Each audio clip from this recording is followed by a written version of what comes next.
Bonjour, aujourd'hui la suite de Vol de nuit d'Antoine de Saint-Exupéry. Rivière le reçoit.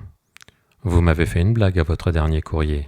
Vous m'avez fait demi-tour quand les météos étaient bonnes. Vous pouviez passer. Vous avez eu peur? Le pilote surpris se tait. Il frotte l'une contre l'autre, lentement, ses mains. Puis il redresse la tête et regarde Rivière bien en face. Oui. Rivière a pitié au fond de lui-même de ce garçon si courageux qui a eu peur. Le pilote tente de s'excuser. Je ne voyais plus rien. Bien sûr, plus loin, peut-être, la TSF disait... Mais ma lampe de bord affaiblit et je ne voyais plus mes mains. J'ai voulu allumer ma lampe de position pour au moins voir l'aile, je n'ai rien vu. Je me sentais au fond d'un grand trou dont il était difficile de remonter. Alors mon moteur s'est mis à vibrer. Non. Non? Non, nous l'avons examiné depuis. Il est parfait. Mais on croit toujours qu'un moteur vibre quand on a peur. Qui n'aurait pas eu peur? Les montagnes me dominaient. Quand j'ai voulu prendre de l'altitude, j'ai rencontré de forts remous. Vous savez, quand on ne voit rien, les remous, au lieu de monter, j'ai perdu 100 mètres. Je ne voyais même plus le gyroscope, même plus les manomètres. Il me semblait que mon moteur baissait de régime, qu'il chauffait, que la pression d'huile tombait. Tout ça dans l'ombre, comme une maladie. J'ai été bien content de revoir une ville éclairée. Vous avez trop d'imagination, allez. Et le pilote sort. Rivière s'enfonce dans son fauteuil et passe la main dans ses cheveux gris. C'est le plus courageux de mes hommes. Ce qu'il a réussi ce soir-là est très beau, mais je le sauve de la peur. Puis, comme une tentation de faiblesse lui revenait. Pour se faire aimer, il suffit de plaindre. Je ne plains guère ou je le cache. J'aimerais bien pourtant m'entourer de l'amitié et de la douceur humaine. Un médecin dans son métier les rencontre, mais ce sont les événements que je sers. Il faut que je forge les hommes pour qu'ils les servent. Comme je la sens bien, cette loi obscure, le soir, dans mon bureau, devant les feuilles de route. Si je me laisse aller, si je laisse les événements bien réglés suivre leur cours, alors, mystérieux, naissent les incidents. Comme si ma volonté seule empêchait l'avion de se rompre en vol, ou la tempête de retarder le courrier en marche. Je suis surpris parfois de mon pouvoir. Il réfléchit encore. C'est peut-être clair, ainsi la lutte perpétuelle du jardinier sur sa pelouse. Le poids de sa simple main repousse dans la terre qui la prépare éternellement la forêt primitive. Il pense au pilote. Je le sauve de la peur. Ce n'est pas lui que j'attaquais, c'est, à travers lui, cette résistance qui paralyse les hommes devant l'inconnu. Si je l'écoute, si je le plains, si je prends au sérieux son aventure, il croira revenir d'un pays de mystère. Et c'est du mystère seul que l'on a peur. Il faut que les hommes soient descendus dans ce puits sombre et en remontent et disent qu'ils n'ont rien rencontré. Il faut que cet homme descende au cœur le plus intime de la nuit, dans son épaisseur, et sans même cette petite lampe de mineur qui n'éclaire que les mains ou l'aile, mais écarte d'une largeur d'épaule l'inconnu. Pourtant, dans cette lutte, une silencieuse fraternité liait, au fond d'eux-mêmes, Rivière et ses pilotes.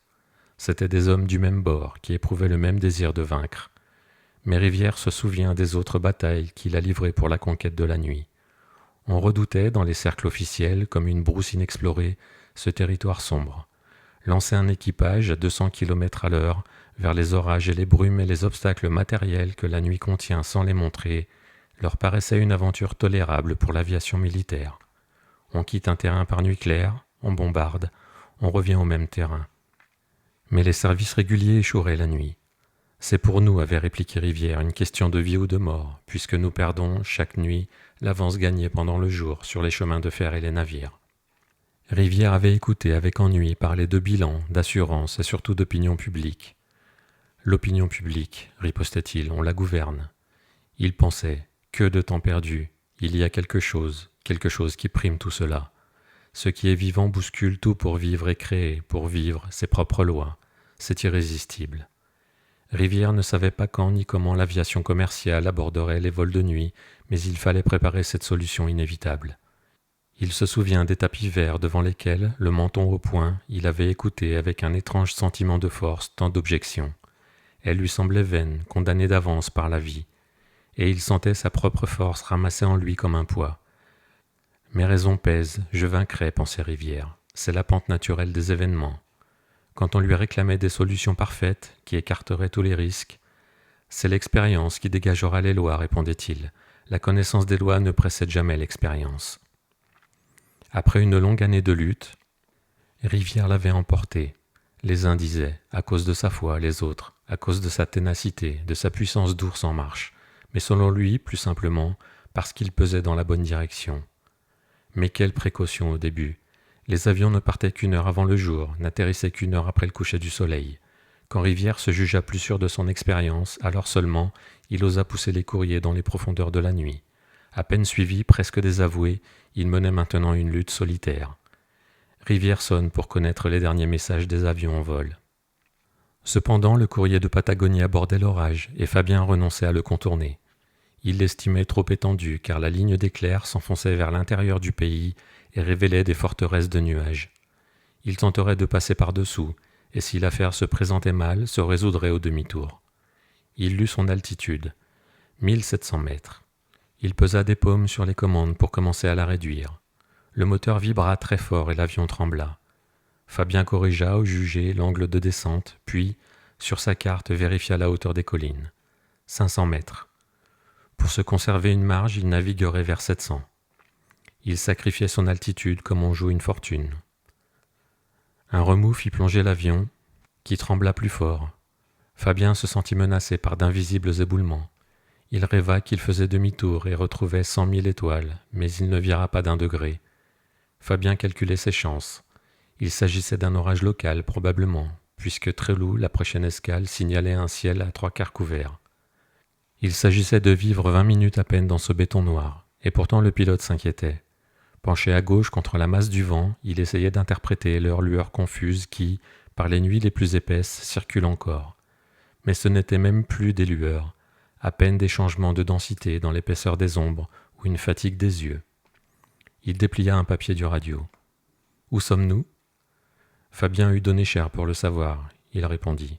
« Je ne sais pas, nous traversons à la boussole un orage. » Il se pencha encore, il était gêné par la flamme de l'échappement, accrochée au moteur comme un bouquet de feu, si pâle que le clair de lune l'eût éteinte, mais qui, dans ce néant, absorbait le monde invisible.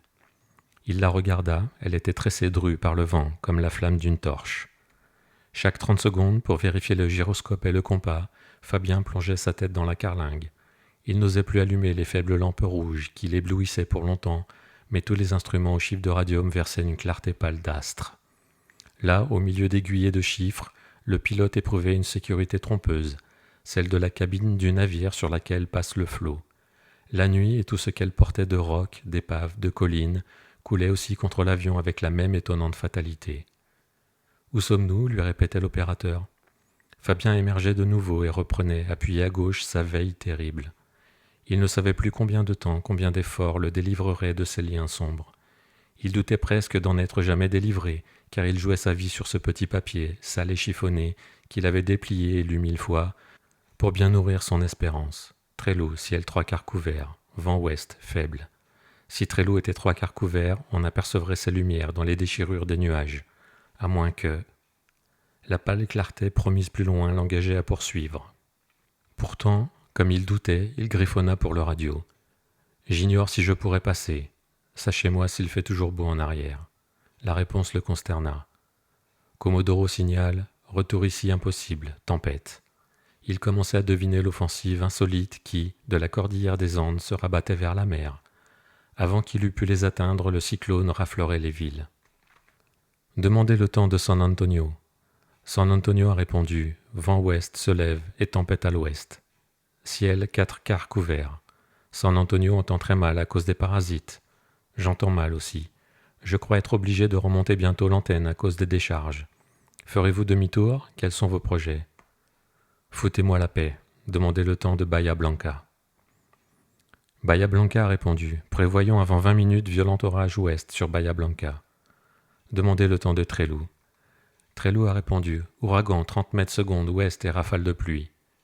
Communiquez à Buenos Aires. Sommes bouchés de tous les côtés. Tempête se développe sur 1000 km. Ne voyons plus rien. Que devons-nous faire? Pour le pilote, cette nuit était sans rivage puisqu'elle ne conduisait ni vers un port, il semblait tous inaccessible, ni vers l'aube, l'essence manquerait dans 1h40. Puisque l'on serait obligé tôt ou tard de couler en aveugle dans cette épaisseur. S'il avait pu gagner le jour. Fabien pensait à l'aube comme à une plage de sable doré où l'on se serait échoué après cette nuit dure. Sous l'avion menacé serait né le rivage des plaines. La terre tranquille aurait porté ses fermes endormies et ses troupeaux et ses collines.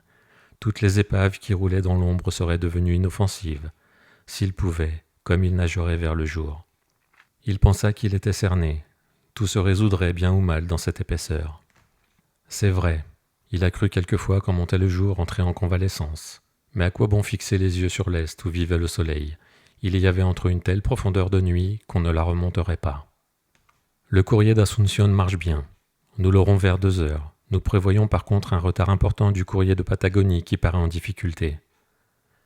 Bien, monsieur Rivière. Il est possible que nous ne l'attendions pas pour faire décoller l'avion d'Europe. Dès l'arrivée d'Asunción, vous nous demanderez des instructions. Tenez-vous prêts. Rivière relisait maintenant les télégrammes de protection des escales du Nord. Ils ouvraient au courrier d'Europe une route de lune. Ciel pur, pleine lune, vent nul. Les montagnes du Brésil, bien découpées sur le rayonnement du ciel, plongeaient droit dans les remous d'argent de la mer, leurs chevelures serrées de forêts noires. Ces forêts sur lesquelles pleuvent, inlassablement, sans les colorer, les rayons de lune, et noirs aussi comme des épaves en mer les îles, et cette lune sur toute la route inépuisable, une fontaine de lumière. Si Rivière ordonnait le départ, l'équipage du courrier d'Europe entrerait dans un monde stable qui, pour toute la nuit, luisait doucement.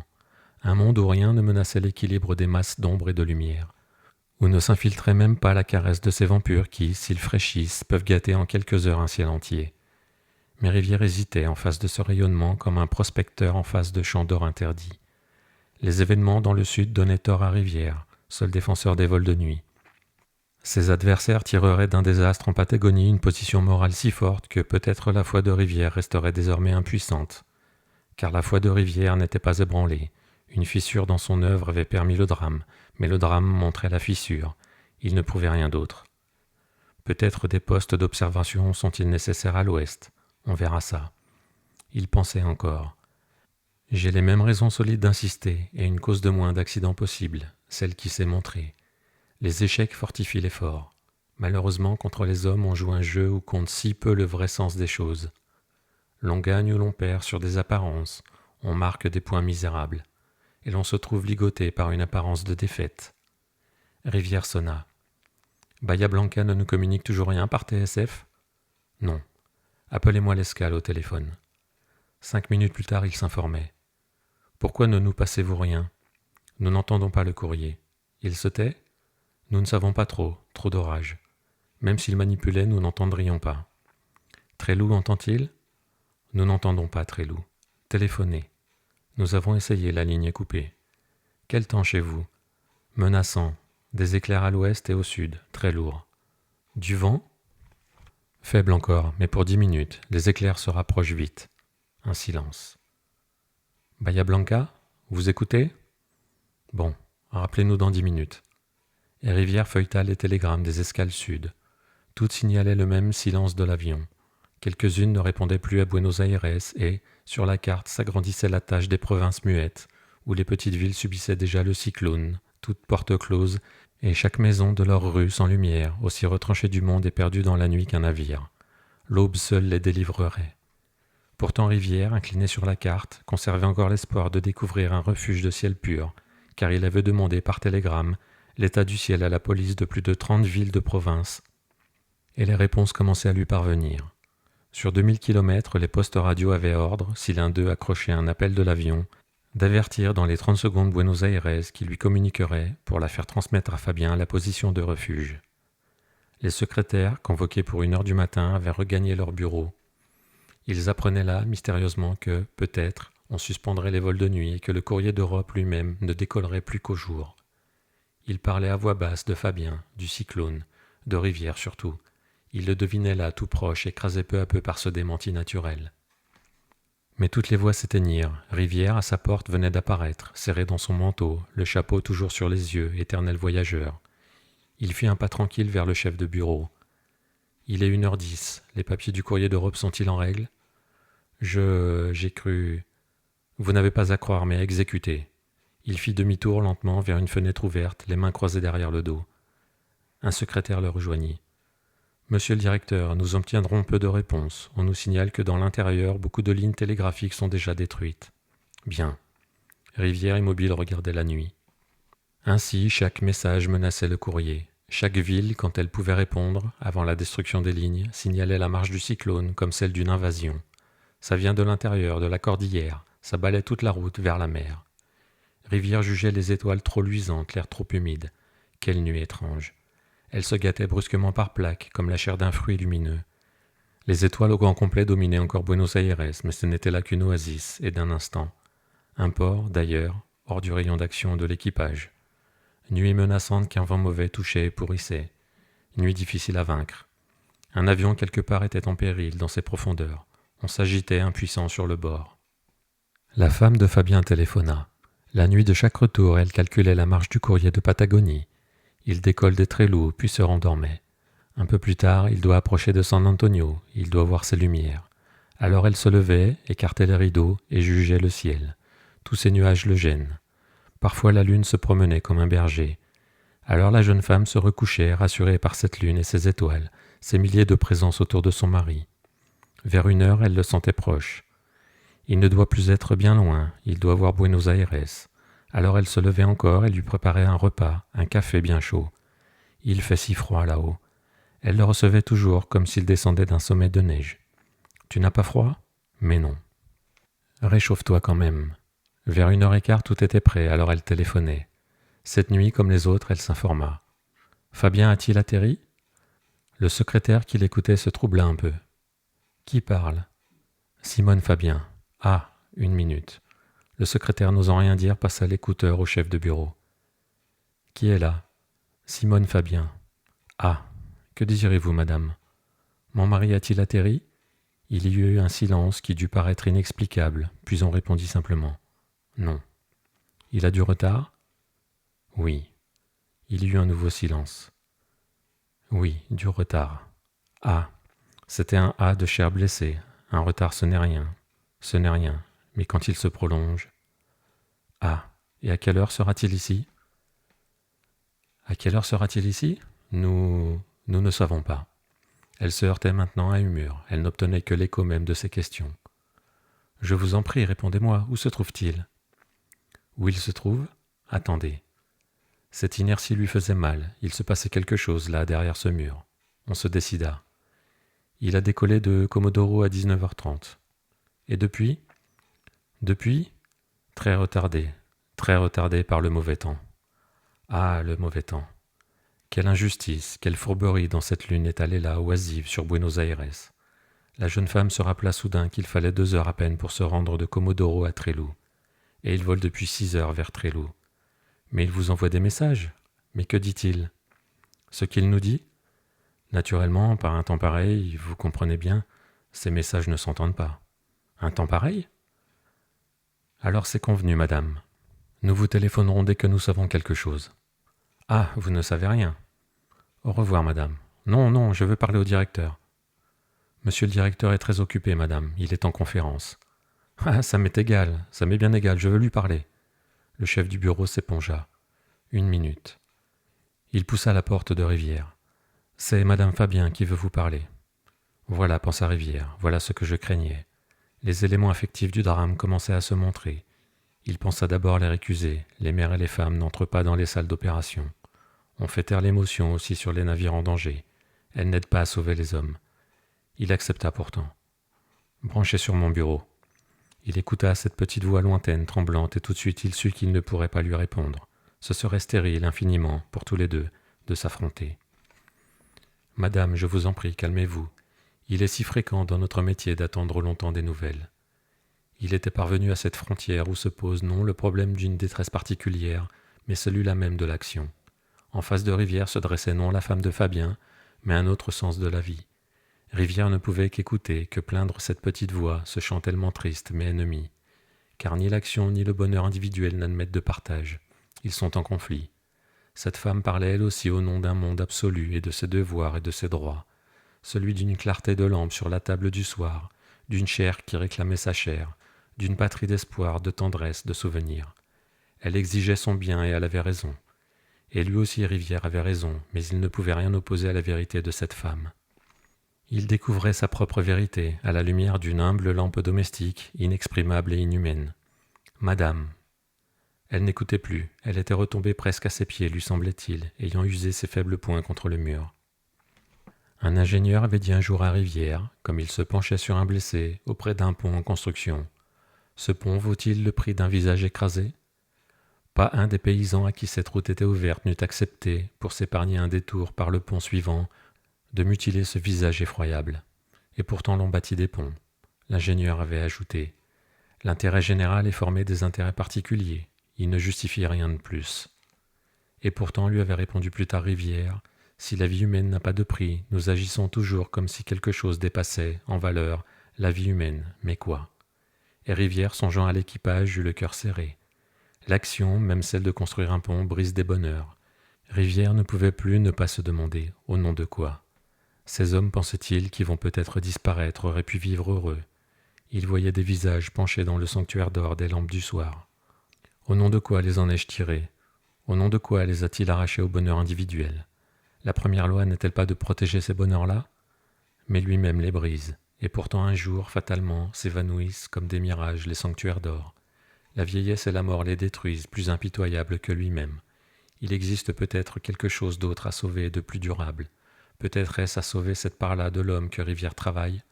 Sinon l'action ne se justifie pas. Aimer, aimer seulement, quelle impasse. Rivière eut l'obscur sentiment d'un devoir plus grand que celui d'aimer. Ou bien il s'agissait aussi d'une tendresse, mais si différente des autres. Une phrase lui revint: « Il s'agit de les rendre éternels. » Où avait-il lu cela? Ce que vous poursuivez en vous-même meurt. Il revient temple au dieu du soleil des anciens Incas du Pérou, ces pierres droites sur la montagne. Que restait-il sans elles d'une civilisation puissante qui pesait du poids de ces pierres sur l'homme d'aujourd'hui comme un remords? Au nom de quelle dureté ou de quel étrange amour le conducteur de peuples d'autrefois, contraignant ses foules à tirer ce temple sur la montagne, leur imposa-t-il donc de dresser leur éternité? Rivière revit encore en songe les foules des petites villes qui tournent le soir autour de leur kiosque à musique. Cette sorte de bonheur se harnait, pensa-t-il. Le conducteur de peuple d'autrefois, s'il n'eut peut-être pas pitié de la souffrance de l'homme, eut pitié immensément de sa mort. Non de sa mort individuelle, mais pitié de l'espèce qu'effacera la mer de sable. Et il menait son peuple dressé au moins des pierres, que n'ensevelirait pas le désert. Ce papier plié en 4 le sauverait peut-être. Fabien le dépliait, les dents serrées. Impossible de s'entendre avec Buenos Aires. Je ne puis même plus manipuler, je reçois des étincelles dans les doigts.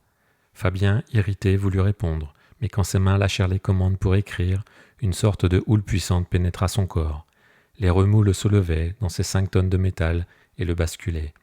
Il y renonça. Ses mains de nouveau se fermèrent sur la houle et la réduisirent. Fabien respira fortement. Si le radio remontait l'antenne par peur de l'orage, Fabien lui casserait la figure à l'arrivée. Il fallait à tout prix entrer en contact avec Buenos Aires, comme si, à plus de 1500 kilomètres, on pouvait leur lancer une corde dans cet abîme. À défaut d'une tremblante lumière, d'une lampe d'auberge presque inutile, mais qui eût prouvé la terre comme un phare, il lui fallait au moins une voix, une seule, venue d'un monde qui déjà n'existait plus. Le pilote éleva et balança le poing dans sa lumière rouge pour faire comprendre à l'autre en arrière cette tragique vérité, mais l'autre, penché sur l'espace dévasté, aux villes ensevelies, aux lumières mortes, ne la connut pas. Fabien aurait suivi tous les conseils pourvu qu'ils lui fussent criés, il pensait. Et si l'on me dit de tourner en rond, je tourne en rond. Et si l'on me dit de marcher plein sud? Elles existaient quelque part, ces terres en paix, douces sous leurs grandes ombres de lune. Ses camarades, là-bas, les connaissaient, instruits comme des savants, penchés sur des cartes, tout puissants, à l'abri de lampes belles comme des fleurs. Que savait-il, lui, hors des remous et de la nuit qui poussaient contre lui, à la vitesse d'un éboulement, son torrent noir? On ne pouvait abandonner 2 hommes parmi ces trombes et ces flammes dans les nuages. On ne pouvait pas. On ordonnerait à Fabien. Cap au 240. Il mettrait le cap au 240. Mais il était seul. Il lui parut que la matière aussi se révoltait. Le moteur, à chaque plongée, vibrait si fort que toute la masse de l'avion était prise d'un tremblement, comme de colère. Fabien usait ses forces à dominer l'avion, la tête enfoncée dans la carlingue, face à l'horizon gyroscopique, car, au dehors, il ne distinguait plus la masse du ciel de celle de la terre, perdue dans une ombre où tout se mêlait, une ombre d'origine des mondes. Mais les aiguilles des indicateurs de position oscillaient de plus en plus vite, devenaient difficiles à suivre. Déjà le pilote, qu'elle trompait, se débattait mal, perdait son altitude, s'enlisait peu à peu dans cette ombre. Il lut sa hauteur, 500 mètres. C'était le niveau des collines. Il les sentit rouler vers lui leurs vagues vertigineuses. Il comprenait aussi que toutes les masses du sol, dont la moindre lui écrasait, étaient comme arrachées de leur support, déboulonnées, et commençaient à tourner ivres autour de lui. Et commençait autour de lui une sorte de danse profonde et qui le serrait de plus en plus. Il en prit son parti. Au risque d'emboutir, il atterrirait n'importe où. Et, pour éviter au moins les collines, il lâcha son unique fusée éclairante. La fusée s'enflamma, tournoya, illumina une plaine et s'y éteignit. C'était la mer. Il pensa très vite. Perdu. 40 degrés de correction, j'ai dérivé quand même. C'est un cyclone. Où est la terre? Il virait plein ouest, il pensa. Sans fusée maintenant, je me tue. Cela devait arriver un jour. Et son camarade là derrière. Il a remonté l'antenne sûrement. Mais le pilote ne lui en voulait plus. Si lui-même ouvrait simplement les mains, leur vie s'en écoulerait aussitôt comme une poussière vaine. Il tenait dans ses mains le cœur battant de son camarade et le sien. Et soudain ses mains l'effrayèrent. Dans ses remous en coup de bélier pour amortir les secousses du volant, sinon elles eussent scié les câbles des commandes, il s'était cramponné à lui de toutes ses forces. Il s'y cramponnait toujours.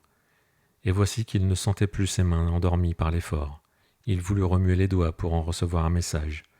Il ne sut pas s'il était obéi. Quelque chose d'étranger terminait ses bras. Des baudruches insensibles et molles, il pensa. Il faut m'imaginer fortement que je serre. Il ne sut pas si la pensée atteignait ses mains. Et comme il percevait les secousses du volant aux seules douleurs des épaules, il m'échappera, mes mains s'ouvriront. Mais s'effraya de s'être permis de tels mots, car il crut sentir ses mains, cette fois, obéir à l'obscure puissance de l'image, s'ouvrir lentement dans l'ombre pour le livrer. Il aurait pu lutter encore, tenter sa chance.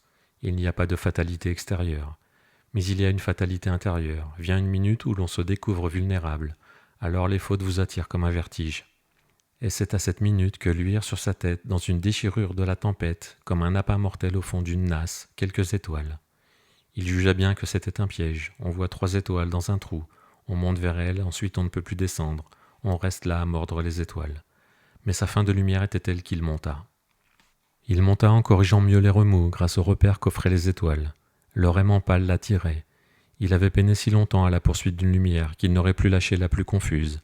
Riche d'une lueur d'auberge, il aurait tourné jusqu'à la mort autour de ce signe dont il avait faim, et voici qu'il montait vers des champs de lumière.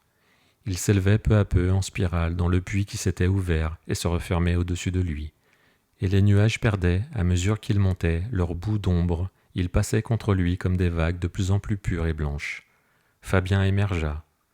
Sa surprise fut extrême, la clarté était telle qu'elle l'éblouissait. Il dut quelques secondes fermer les yeux. Il n'aurait jamais cru que les nuages, la nuit, pussent éblouir, mais la pleine lune et toutes les constellations les changeaient en vagues rayonnantes. L'avion avait gagné d'un seul coup, à la seconde même où il émergeait, un calme qui semblait extraordinaire. Pas une houle ne l'inclinait. Comme une barque qui passe la digue, il entrait dans les eaux réservées. Il était pris dans une part de ciel inconnue et caché comme la baie des îles bienheureuses. La tempête, au-dessous de lui, formait un autre monde de 3000 mètres d'épaisseur, parcouru de rafales, de trompes d'eau, d'éclairs, mais elle tournait vers les astres une face de cristal et de neige. Fabien pensait avoir gagné les limbes étranges, car tout devenait lumineux, ses mains, ses vêtements, ses ailes. Car la lumière ne descendait pas des astres, mais elle se dégageait au-dessous de lui, autour de lui, de ses provisions blanches. Ces nuages au-dessous de lui renvoyaient toute la neige qu'il recevait de la lune. Ceux de droite et de gauche aussi, hauts comme des tours. Il circulait un lait de lumière dans lequel baignait l'équipage. Fabien, se retournant, vit que le radio souriait. « Ça va mieux » criait-il. Mais la voix se perdait dans le bruit du vol, seul communiquaient les sourires. « Je suis tout à fait fou » pensait Fabien de sourire. « Nous sommes perdus. » Pourtant 1000 bras obscurs l'avaient lâché. On avait dénoué ses liens comme ceux d'un prisonnier qu'on laisse marcher seul un temps parmi les fleurs. Trop beau, pensait Fabien. Il errait parmi des étoiles accumulées avec la densité d'un trésor, dans un monde où rien d'autre, absolument rien d'autre que lui, Fabien et son camarade, n'était vivant. Pareil à ces voleurs des villes fabuleuses, murés dans la chambre au trésor dont ils ne sauront plus sortir. Parmi des pierreries glacées, ils errent, infiniment riches mais condamnés. Un des radiotélégraphistes de Comodoro Rivadavia, escale de Patagonie, fit un geste brusque, et tous ceux qui veillaient, impuissants, dans le poste, se ramassèrent autour de cet homme et se penchèrent. Il se penchait sur un papier vierge et durement éclairé. La main de l'opérateur hésitait encore, et le crayon se balançait. La main de l'opérateur tenait encore les lettres prisonnières, mais déjà les doigts tremblaient. « Orage » Le radio fit oui de la tête. Leur grésillement l'empêchait de comprendre.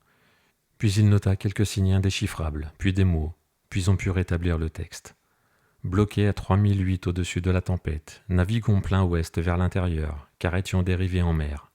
Au-dessous de nous tout est bouché, nous ignorons si survolons toujours la mer, communiquer si tempête s'étend à l'intérieur. On dut, à cause des orages, pour transmettre ce télégramme à Buenos Aires, faire la chaîne de poste en poste. Le message avançait dans la nuit, comme un feu qu'on allume de tour en tour. Buenos Aires fit répondre. Tempête générale à l'intérieur. Combien vous reste-t-il d'essence ? Une demi-heure. Et cette phrase de veilleur en veilleur remonta jusqu'à Buenos Aires. L'équipage était condamné à s'enfoncer avant 30 minutes dans un cyclone qui le drosserait jusqu'au sol. Et Rivière médite. Il ne conserve plus d'espoir. Cet équipage sombrera quelque part dans la nuit. Rivière se souvient d'une vision qui avait frappé son enfance. On vidait un étang pour trouver un corps. On ne trouvera rien non plus avant que cette masse d'ombre se soit écoulée de sur la terre, avant que remontent au jour ses sables, ses plaines, ses blés. De simples paysans découvriront peut-être 2 enfants aux coudes pliés sur le visage et paraissant dormir, échoués sur l'herbe et lors d'un fond paisible. Mais la nuit les aura noyés. Rivière pense aux trésors ensevelis dans les profondeurs de la nuit comme dans les mers fabuleuses. Ces pommiers de nuit qui attendent le jour avec toutes leurs fleurs, des fleurs qui ne servent pas encore. La nuit est riche, pleine de parfums, d'agneaux endormis et de fleurs qui n'ont pas encore de couleur. Peu à peu monteront vers le jour les sillons gras, les bois mouillés, les luzernes fraîches. Mais parmi des collines maintenant inoffensives et les prairies et les agneaux, dans la sagesse du monde, 2 enfants sembleront dormir, et quelque chose aura coulé du monde visible dans l'autre. Rivière connaît la femme de Fabien, inquiète et tendre. Cet amour à peine lui fut prêté comme un jouet à un enfant pauvre. Rivière pense à la main de Fabien qui tient pour quelques minutes encore sa destinée dans les commandes. Cette main qui a caressé, cette main qui s'est posée sur une poitrine et a levé le tumulte comme une main divine. Cette main qui s'est posée sur un visage et qui a changé ce visage. Cette main qui était miraculeuse. Fabien erre sur la splendeur d'une mer de nuages la nuit, mais plus bas, c'est l'éternité. Il est perdu parmi des constellations qu'il habite seul. Il tient encore le monde dans ses mains et contre sa poitrine le balance.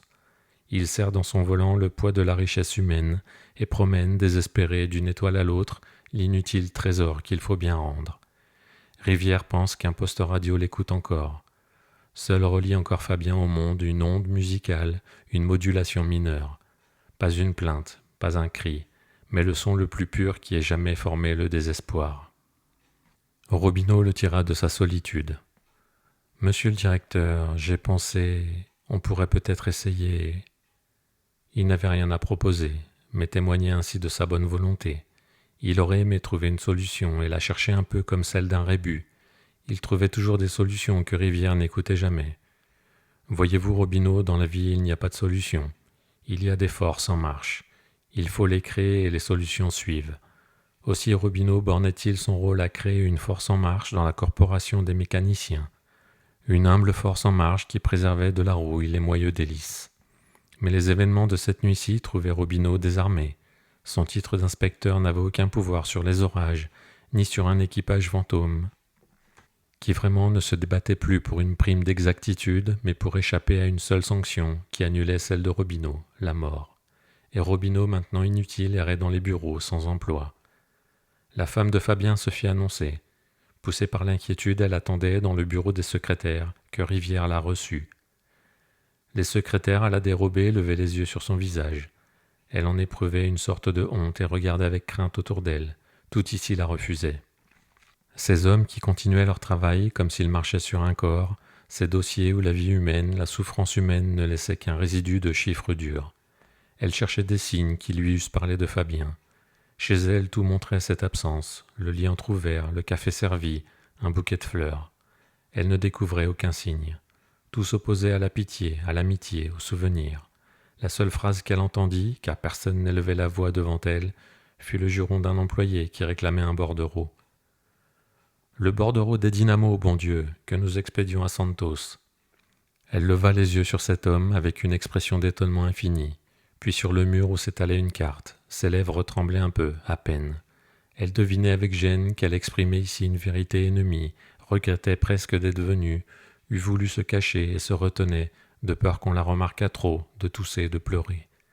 Elle se découvrait insolite, inconvenante, comme nue, mais sa vérité était si forte que les regards fugitifs remontaient à la dérober, inlassablement la lire dans son visage. Cette femme était très belle. Elle révélait aux hommes le monde sacré du bonheur. Elle révélait à quelle matière auguste on touche, sans le savoir en agissant. Sous tant de regards, elle ferma les yeux. Elle révélait quelle paix, sans le savoir, on peut détruire. Rivière la reçut. Elle venait plaider timidement pour ses fleurs, son café servi, sa chair jeune. De nouveau, dans ce bureau plus froid encore, son faible tremblement de lèvres la reprit. Elle aussi découvrait sa propre vérité, dans cet autre monde inexprimable. Tout ce qui se dressait en elle d'amour presque sauvage, tant il était fervent, de dévouement, lui semblait prendre ici un visage importun, égoïste. Elle eût voulu fuir. « Je vous dérange ?» ?»« Madame, lui dit Rivière, vous ne me dérangez pas. Malheureusement, madame, vous et moi ne pouvons mieux faire que d'attendre. » Elle eut un faible haussement d'épaule, dont Rivière comprit le sens.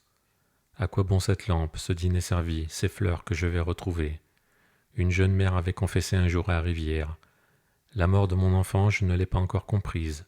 Ce sont les petites choses qui sont dures, ces vêtements que je retrouve, et si, je me réveille la nuit, cette tendresse qui me monte quand même au cœur, désormais inutile, comme mon lait. Pour cette femme aussi, la mort de Fabien commencerait demain à peine, dans chaque acte désormais vain, dans chaque objet. Fabien quitterait lentement sa maison. » Rivière taisait une pitié profonde. « Madame. » La jeune femme se retirait avec un sourire presque humble, ignorant sa propre puissance. Rivière s'assit un peu lourd. Mais elle m'aide à découvrir ce que je cherchais. Il tapotait distraitement les télégrammes de protection des escales nord. Il songeait. Nous ne demandons pas à être éternels, mais à ne pas voir les actes et les choses tout à coup perdre leur sens. Le vide qui nous entoure se montre alors. Ses regards tombèrent sur les télégrammes. Et voilà par où, chez nous, s'introduit la mort, ces messages qui n'ont plus de sens. Il regarda Robineau. Ce garçon médiocre, maintenant inutile, n'avait plus de sens. Rivière lui dit presque durement. « Faut-il vous donner moi-même du travail ?» Puis Rivière poussa la porte qui donnait sur la salle des secrétaires, et la disparition de Fabien le frappa, évidente, à des signes que madame Fabien n'avait pas su voir. La fiche du RB 903, l'avion de Fabien, figurait déjà au tableau mural, dans la colonne du matériel indisponible. Les secrétaires qui préparaient les papiers du courrier d'Europe, sachant qu'ils seraient retardés, travaillaient mal. Du terrain, on demandait par téléphone des instructions pour les équipes qui, maintenant, veillaient sans but. Les fonctions de la vie étaient ralenties.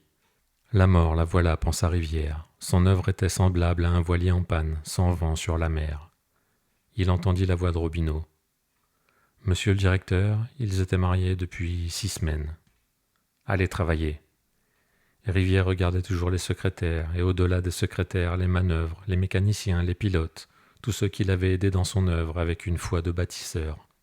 Il pensa aux petites villes d'autrefois qui entendaient parler des îles et se construisaient un navire, pour le charger de leur espérance, pour que les hommes puissent voir leur espérance ouvrir ses voiles sur la mer. Tous grandis, tous tirés hors d'eux-mêmes, tous délivrés par un navire. Le but peut-être ne justifie rien, mais l'action délivre de la mort. Ces hommes duraient par leur navire. Et Rivière luttera aussi contre la mort, lorsqu'il rendra aux télégrammes leur plein sens, leur inquiétude aux équipes de veille et aux pilotes leur but dramatique, lorsque la vie ranimera cette œuvre comme le vent ranime un voilier en mer. Comodoro Rivadavia n'entend plus rien, mais à 1000 kilomètres de là, 20 minutes plus tard, Bahia Blanca capte un second message. « Descendons, entrons dans les nuages. » Puis ces 2 mots d'un texte obscur apparurent dans le poste de Trédoux. Rien voir. Les ondes courtes sont ainsi, on les capte là, mais ici on demeure sourd. Puis sans raison tout change. Cet équipage dont la position est inconnue se manifeste déjà au vivant, hors de l'espace, hors du temps, et sur les feuilles blanches des postes radio ce sont déjà des fantômes qui écrivent. L'essence est-elle épuisée, ou le pilote joue-t-il avec la panne sa dernière carte? Retrouver le sol sans l'emboutir? La voix de Buenos Aires ordonne à Trédoux. Demandez-le lui. Le poste d'écoute TSF ressemble à un laboratoire. Nickel, cuivre et manomètre, réseau de conducteurs. Les opérateurs de veille, en blouse blanche, silencieux, semblent courbés sur une simple expérience. De leurs doigts délicats, ils touchent les instruments, explorent le ciel magnétique, sourcils qui cherchent la veine d'or. On ne répond pas? On ne répond pas. Ils vont peut-être accrocher cette note qui serait un signe de vie. Si l'avion et ce feu de bord remontent parmi les étoiles, ils vont peut-être entendre chanter cette étoile. Les secondes s'écoulent. Elles s'écoulent vraiment comme du sang. Le vol dure-t-il encore ? Chaque seconde emporte une chance, et voilà que le temps qui s'écoule semble détruire. Comme, en 20 siècles, il touche un temple, fait son chemin dans le granit et répand le temple en poussière. Voilà que des siècles d'usure se ramassent dans chaque seconde et menacent un équipage. Chaque seconde emporte quelque chose. Cette voix de Fabien, ce rire de Fabien, ce sourire. Le silence gagne du terrain. Un silence de plus en plus lourd qui s'établit sur cet équipage comme le poids d'une mer. Alors quelqu'un remarque. 1h40, dernière limite de l'essence. Il est impossible qu'il vole encore. Et la paix se fait. Quelque chose d'amer et de fade remonte aux lèvres comme aux fins de voyage. Quelque chose s'est accompli dont on ne sait rien, quelque chose d'un peu écœurant. Et parmi tous ces nickels et ces artères de cuivre, on ressent la tristesse même qui règne sur les usines ruinées. Tout ce matériel semble pesant, inutile, désaffecté, un poids de branches mortes. Il n'y a plus qu'à attendre le jour. Dans quelques heures émergera au jour l'Argentine entière, et ces hommes demeurent là, comme sur une grève, en face du filet que l'on tire. Qu'on tire lentement et dont on ne sait pas ce qu'il va contenir. Rivière, dans son bureau, éprouve cette détente que seuls permettent les grands désastres, quand la fatalité délivre l'homme. Il a fait alerter la police de toute une province, il ne peut plus rien, il faut attendre. Mais l'ordre doit régner même dans la maison des morts. Rivière fait signe à Robineau. Télégramme pour les escales nord. Prévoyons retard important du courrier de Patagonie. Pour ne pas retarder trop courrier d'Europe, bloquerons courrier de Patagonie avec le courrier d'Europe suivant. Il se plie un peu en avant. Mais il fait un effort et se souvient de quelque chose, c'était grave. Ah oui, et pour ne pas oublier. Robineau, Monsieur Rivière, vous rédigerez une note. Interdiction au pilote de dépasser 1900 tours, on me massacre les moteurs. Bien, Monsieur Rivière. Rivière se plie un peu plus, il a besoin avant tout de solitude. Allez Robineau, allez mon vieux. Et Robineau s'effraie de cette égalité devant les ombres. Robineau errait maintenant avec mélancolie dans les bureaux. La vie de la compagnie s'était arrêtée puisque ce courrier, prévu pour 2 heures, serait décommandé et ne partirait plus qu'au jour. Les employés au visage fermé veillaient encore, mais cette veille était inutile. On recevait encore, avec un rythme régulier, les messages de protection des escales nord, mais leur ciel pur, leur pleine lune et leur vent nul éveillaient l'image d'un royaume stérile. Un désert de lune et de pierre. Comme Robineau feuilletait, sans savoir d'ailleurs pourquoi, un dossier auquel travaillait le chef de bureau, il aperçut celui-ci, debout en face de lui, et qui attendait, avec un respect insolent, qu'il le lui rendît, l'air de dire « Quand vous voudrez bien, n'est-ce pas, c'est à moi ». Cette attitude d'un inférieur choqua l'inspecteur, mais aucune réplique ne lui vint, et, irrité, il tendit le dossier.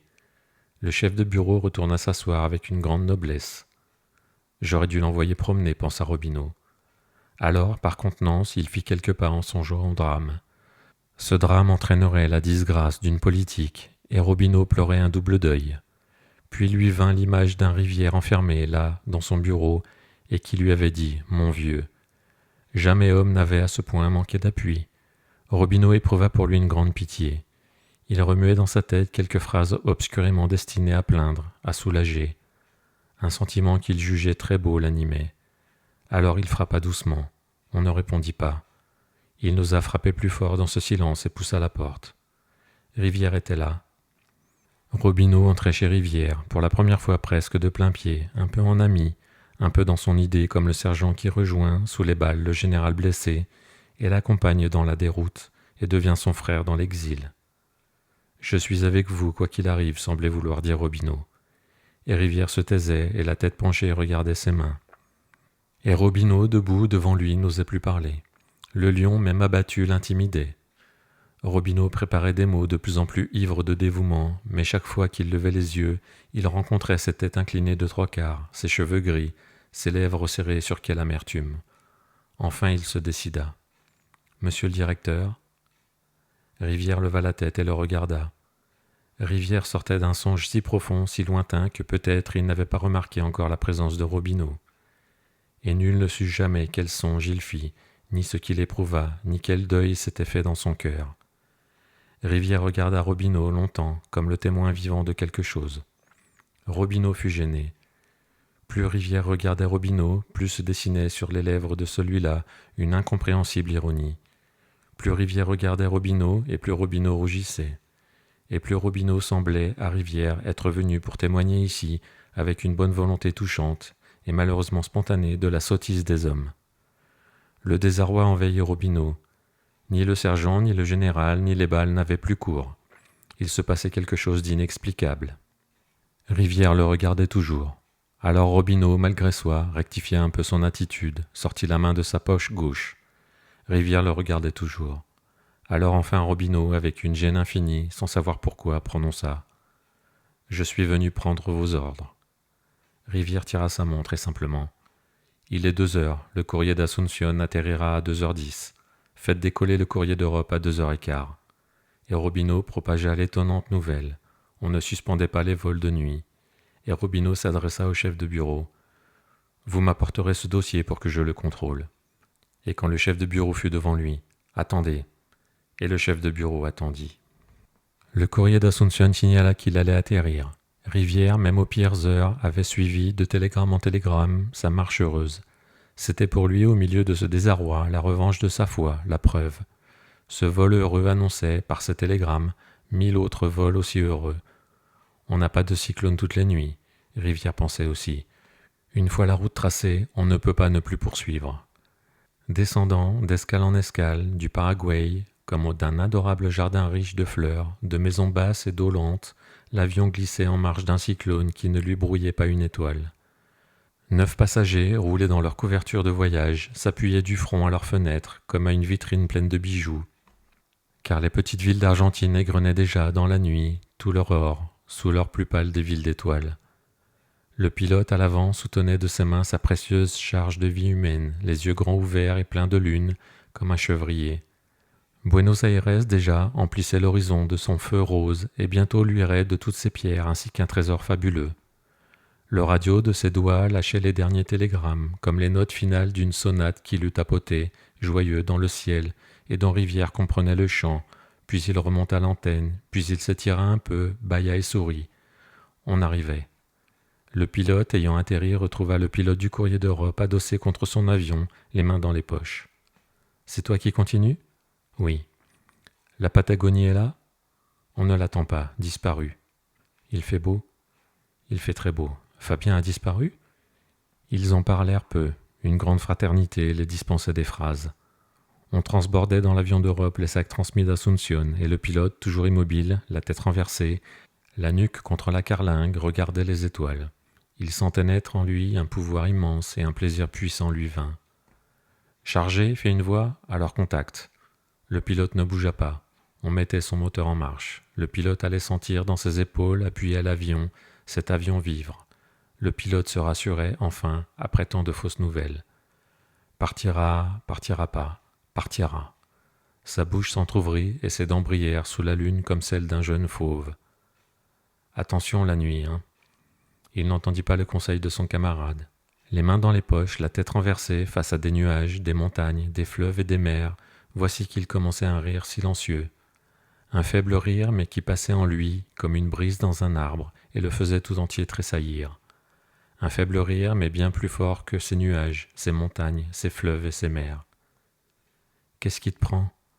Cet imbécile de Rivière qui s'imagine que j'ai peur. » Dans 1 minute, il franchira Buenos Aires, et Rivière, qui reprend sa lutte, veut l'entendre. L'entendre naître, gronder et s'évanouir, comme le pas formidable d'une armée en marche dans les étoiles. Rivière, les bras croisés, passe parmi les secrétaires. Devant une fenêtre, il s'arrête, écoute et songe. S'il avait suspendu un seul départ, la cause des vols de nuit était perdue. Mais devançant les faibles, qui demain le désavoueront, Rivière dans la nuit a lâché cet autre équipage. Victoire, défaite, c'est mon nom point de sens. La vie est au-dessous de ces images, et déjà prépare de nouvelles images. Une victoire affaiblit un peuple, une défaite en réveille un autre. La défaite qu'a subie Rivière est peut-être un engagement qui rapproche la vraie victoire. L'événement en marche compte seul. Dans 5 minutes, les postes de TSF auront alerté les escales. Sur 15 000 kilomètres, le frémissement de la vie aura résolu tous les problèmes. Déjà un chant d'orgue monte, l'avion, et Rivière appalant retourne à son travail parmi les secrétaires que courbe son regard dur. Rivière le grand, Rivière le victorieux, qui porte sa lourde victoire. Merci de m'avoir écouté. Si vous avez aimé, n'hésitez pas à vous abonner, à mettre un petit pouce, et on se retrouve très vite pour d'autres lectures.